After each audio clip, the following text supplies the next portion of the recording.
On this edition of The American Veteran, we'll show you how VA scientists are using robots to help patients recovering from strokes. Find out how VA may be able to help you get your business up and running. Then, hear how VA is taking an alternative approach to patient-centered care by providing veterans with acupuncture treatment. And we'll meet veterans learning to be entrepreneurs through the Veteran Sustainable Agriculture Training Program.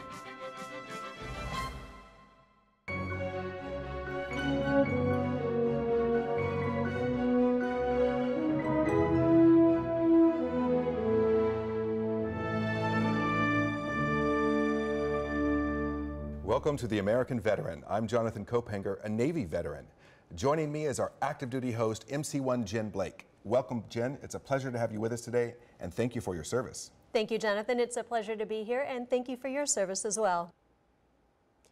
Research and development scientists and engineers at the Baltimore VA Medical Center are using a new device called the AnkleBot, short for ankle robot, to help patients recover function after suffering a stroke. You're still smiling, that's good. Keep going. The idea that someone could sit in a chair years after their stroke and improve their walking speed and some other measurements of how they walk is pretty intriguing. Oh, close. Since I've been coming here to AnkleBot study, I notice at home I can walk a little bit more without my brace than I did before. You know, I wasn't able to do that before without falling all over the place. At VA's Human Motor Performance Lab, Sidoni Lawrence participates in a research trial studying the AnkleBot. Okay, let's get the robot. This cutting-edge technology was engineered and is being monitored by VA's Dr. Anindo Roy.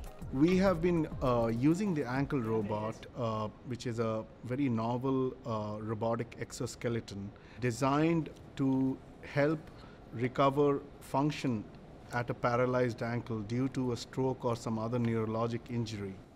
Through this training, we think we may improve some of the fundamental connections from the brain to the muscles so that they can maybe use that to walk better. It will gradually take you to 1.7. In both the seated and the standing version, the AnkleBot can detect how much of a neurological deficit the patient has. Feels fine. And then the robot pitches in to assist. Debbie, do you need more assistance? Is it lifting your foot up enough? Yes. With these robotics, we're not trying to give them a crutch to take home. What we're trying to do is remodel the nervous system and the muscular system so that they can perform better on their own. The scientific word for this brain remodeling is called plasticity, the brain's ability to change, grow, and remap itself. The data collected from this clinical trial shows that the AnkleBot improves a stroke patient's ability to walk, even years after they've had a stroke. It feels good, actually. It feels very comfortable. When I came here, I wasn't walking at all. I had a cane and the ankle brace. And then as it progressed, I got rid of the cane first, and then I got rid of the ankle brace. Debbie, we're set to go. It just strengthened my ankle and foot enough that I didn't need it anymore. Using the ankle robot to actually train the task of walking leads to greater benefits in walking and standing balance.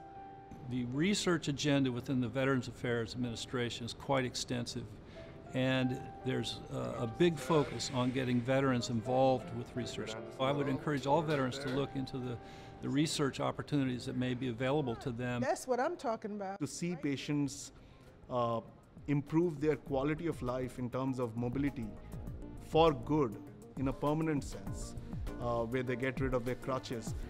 That is the greatest reward, where you have a real impact on somebody's life. More than 2 million veterans served in Iraq and/or Afghanistan. But the unemployment rate for these returning veterans is nearly 30% higher than that of the general population. VA is committed to helping transitioning veterans find employment.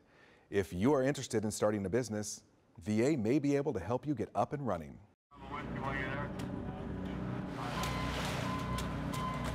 Now that Afghanistan's coming to an end, Iraq's over, there are going to be a lot of veterans getting discharged from the military looking for employment, and I think Patriot Commercial Cleaning could be an opportunity for them. Tim Smith's cleaning firm, Patriot Commercial Cleaning, has been designated as a service-disabled, veteran-owned small business. That means it's accorded special consideration under VA's Veterans First contracting program. which is empowered to legally set aside contracts and/or award sole source contracts not only to Tim's firm, but to others like it all across the United States. So right now we have about 40 contracts. We have 23 employees, 21 are veterans. Working for Patriot's really good. Since Tim is also a veteran, he knows that he can just give us a task and we'll get it done. He doesn't have to try to micromanage or anything like that. He knows what he gives us is going to be done and be done right. I was in the Army. I was in there from 2003 to 2007, and it's always been very important to me to help other fellow veterans because somebody helped me out. Tim is probably one of the most honorable people I know. He absolutely loves the military community, and the fact that he gives back to that community by hiring other veterans is perfect. A lot of our veteran employees go to school during the day and then work at night as part of a team. That's the same way I started the company. I'd work during the day and cleaned at night. I'm gonna start going back to school now that since it'll be at night, it'll be a lot easier to do school during the day. The benefits, I believe, is definitely the flexible schedule. With our model, we can hire more and more veterans. Another thing is, just the camaraderie. That's one thing I know I personally really miss when I got out of the service, where I'm able to work with other veterans now as part of a team. Military teaches you teamwork really well, and that helps a whole lot in the civilian world with a job like this. Every facility needs their place cleaned. It's a need. We've already been trained attention to detail while in the military, and these are skills that we can utilize now in our scope of work cleaning all the facilities. In about 4 years, we've never lost a contract, and I think that's because we pay our veterans better. We expect a lot out of them, but they also expect a lot out of us. If you want a strong company, I think hiring a veteran will help your bottom line without a doubt. It's great to have them on the team, and we want to support them in whatever way that we can. VA is determined to do the same and has established the Veteran Entrepreneur Portal in order to help veterans discover opportunities for business startups or expand an existing operation. If you would like to learn more, please visit the portal at the address you see on your screen.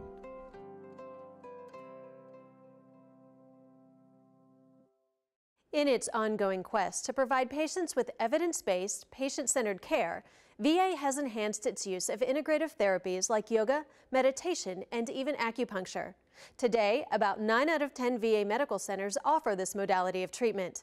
Veterans taking part in these complementary and alternative approaches say that they can be highly effective in producing whole-body benefits for a variety of ailments. VA's Dr. Jeanette Actor, an OBGYN by training, had been practicing for decades when she decided to return to school for a master's degree in acupuncture. I expected to learn how to manage pain there, which is a great deal of it, but what I learned in this particular acupuncture education was how important taking care of the entire patient is. I was supposed to know that from my medical practice, and to some extent I suppose I did.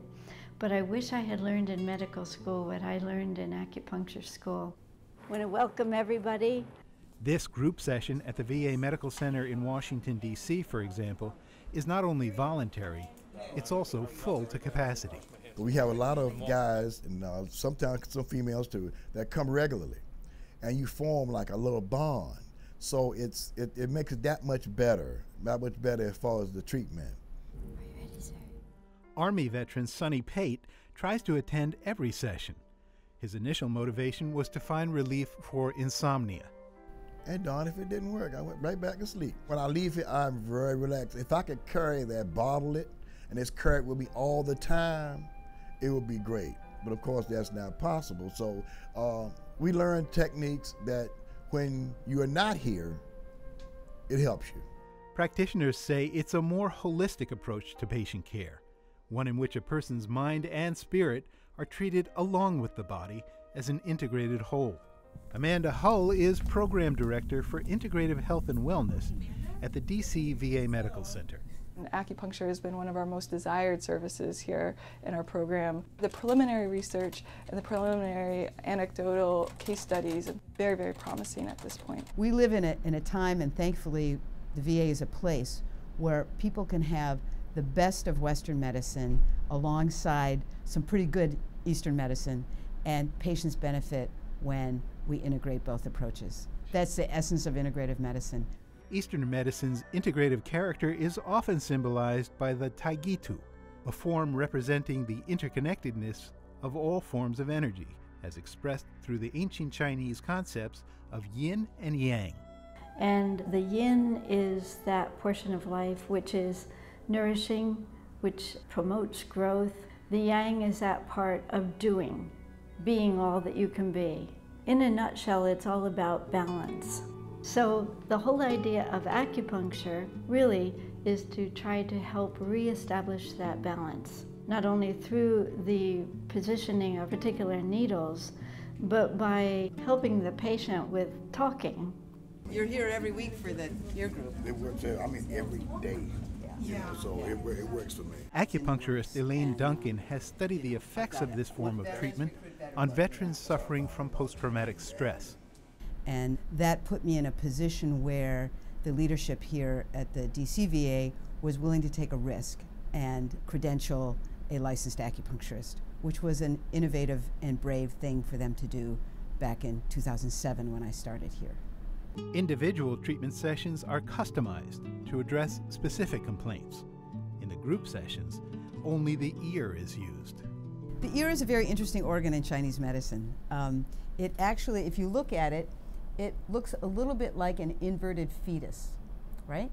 So the head is down here, and the backbone comes along here, and the legs are curled up, and the inner organs, the liver and the gallbladder and the heart, are all kind of here in the middle.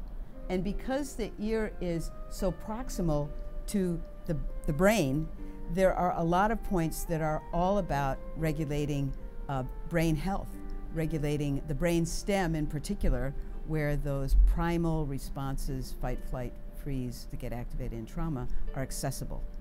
In auricular, or ear acupuncture, 12 points are selected based on their effectiveness in restoring balance and regulation. So we can take these 12 points that we've pre-selected and find the 5 that are the most reactive. So acupuncture is an ideal form for bringing regulation to the autonomic nervous system, which is what gets so dysregulated in trauma. Research continues into the precise medical benefits of acupuncture. But both the patients who undergo it and the clinicians who administer it have learned one thing: it works. Archie's Acres, a small organic farm in Southern California, is home to the Veteran Sustainable Agriculture Training Program. Here, veterans are not only learning hands-on farming skills, but also gaining insight into owning their own business.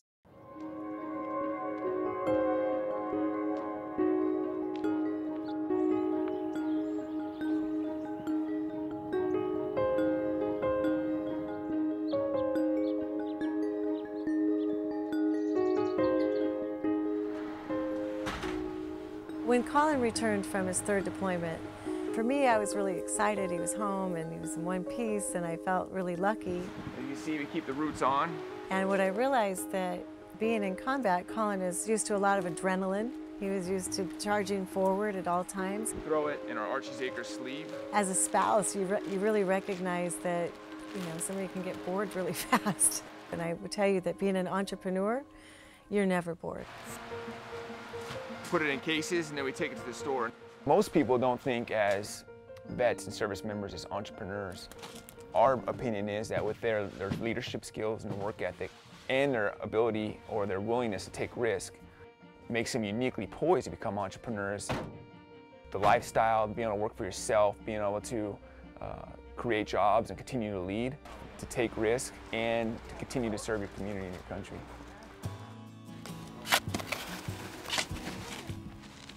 The Veteran Sustainable Agriculture Training Program is a full immersion course into sustainable organic agriculture as a career. Yeah, oh man, that's nice.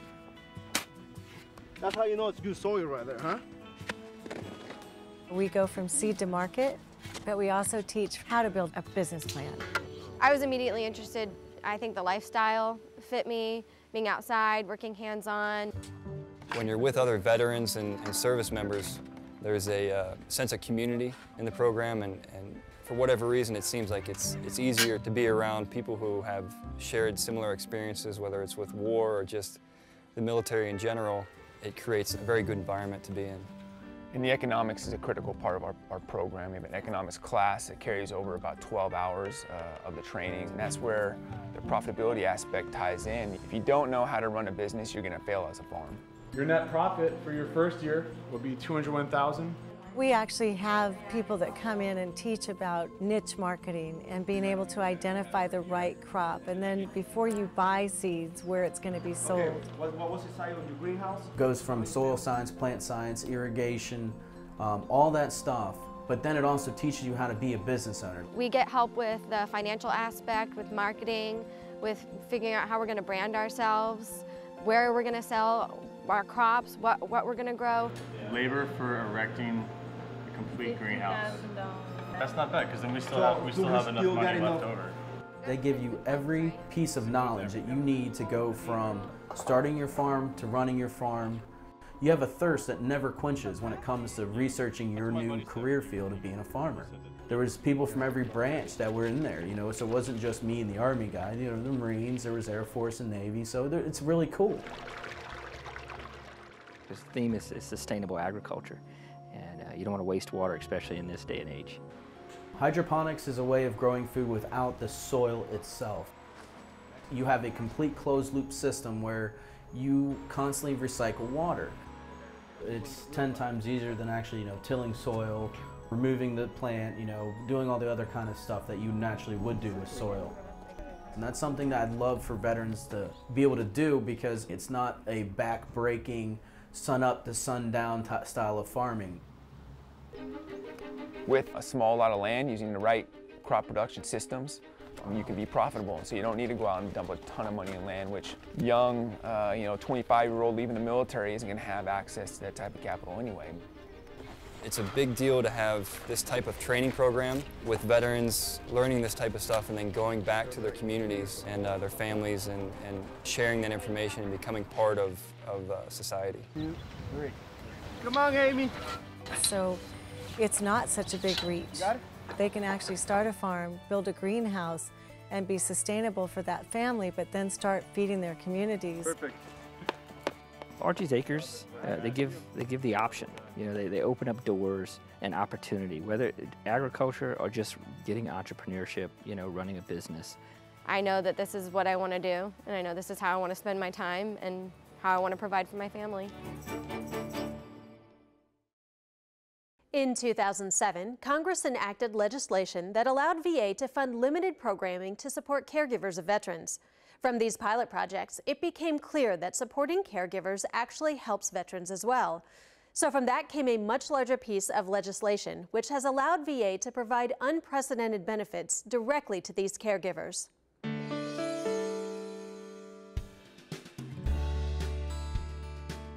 Hey, Matt. Hello, Miss Hyman. Good to see you. Come on in. Thank you. How's everyone doing? Everything's doing good. I was riding in the back seat of a Humvee. We ran over an IED. I was ejected from the vehicle and I was instantly paralyzed. When Josh returned to us injured, it was definitely life-changing, not only for me, but for my entire family. No one is ever prepared to or expects something like this is going to happen to them.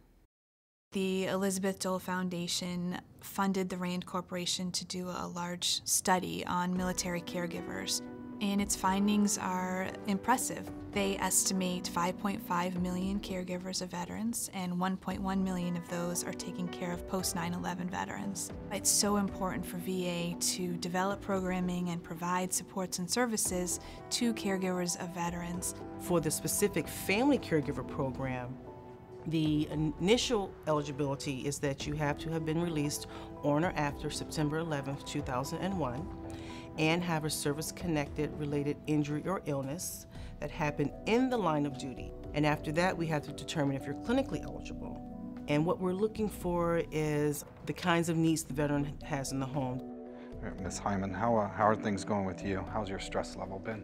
I can share many different stories about caregivers who were so thrilled the first time a nurse came out to their home to do a home visit and couldn't believe that the nurse was asking them how they were doing and how they felt and how they were being impacted by what was going on. Caregiver support coordinators hear from caregivers about how much the program has changed their lives. The service that I am most blessed with is the caregiver's stipend. That has enabled me to continue to support and contribute to the family financially, because there's no way that I could have a job outside of my full-time caregiving responsibilities. Another thing that the stipend does is I feel like it validates me. It validates my job, the importance of what I do. One of the biggest issues that I hear is the need for respite care for the caregiver. The stress that they incur while having to take care of a loved one can be pretty daunting, and it's constant, and they need some kind of break for someone to come in and help them take care of the veteran while they step away from the situation temporarily. We imagined that that support line would exist for maybe a year or so, and we imagined that most of the questions would be about this stipend program for those who are caring for post-9/11 veterans. Most of the caregivers who call are caring for veterans of the Korean era, the Vietnam era, the World War II era. We have just celebrated the 3rd anniversary of the Caregiver Support Line, and the support line has received more than 125,000 calls. The OAF, OIF, OND era veteran, these veterans are very, very young, and they have come back with a complexity of injuries and illnesses. I think it's important that veterans are taken care of in their own home from a psychological standpoint. Instead of going to a nursing home, they can receive their care from someone that they love and that they trust. My first initial rollout was 19 caregivers were identified initially in May of 2011, and I'm up to 176 caregivers and still counting. I know over the nation, I think we probably tripled the expectation at this point. So we haven't looked back, and we are just blazing ahead at lightning speed with this program. We've been very excited that military caregiving has been a focus of joining forces for Michelle Obama and Dr. Jill Biden. It's really, I think, raised the profile and allowed us to put more focus and attention on caregivers of veterans. Family members are going to be caring for our veterans for a long time. We've seen that evidence by previous eras. We believe when we take care of the family members who care for our veterans do better. I really have to spend a lot of time and energy devoted to daily care that I once took for granted. And it's so awesome that the VA is providing for me to be back in my home and to have the best people who love me unconditionally take care of me. No one can take better care of him than I can. And it's my privilege and my honor to care for him in my home.